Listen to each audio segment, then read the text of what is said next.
gruaja ma gjeps me bukuri, pushton me mençuri.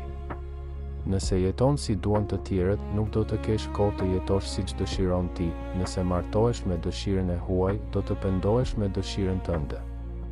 Martesa është akt vetjak, shumë serioz, dhe nuk duhet lejuar t'i fus hundët askush, përveç dy vetave që duan të jetojnë së bashku.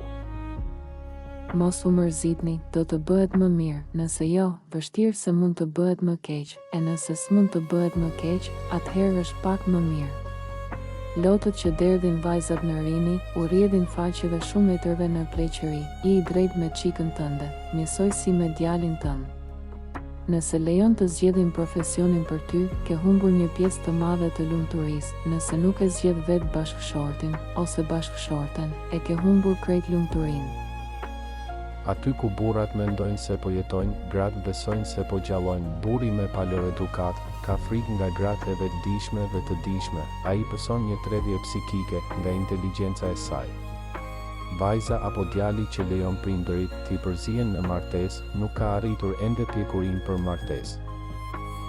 Në shoqëritë primitive mashkullore, kërkimi i ndjesës konsiderohet humbje fytyre, por jo mungesa themelore e edukatës. Dashuri është ta mbrosh të dashurën, kur sulmohet nga anëtarët e familjes së burrit, edhe kur e dashura e ka gabim. Shumë popull janë asimiluar, sepse adhuruan kulturën e huaj dhe përbuzën të veten. Xhelos është njeriu që ndihet i pasigurt në vetvete dhe ka frikë se dikush mund t'ia marrë atë që ai mendon se e posedon.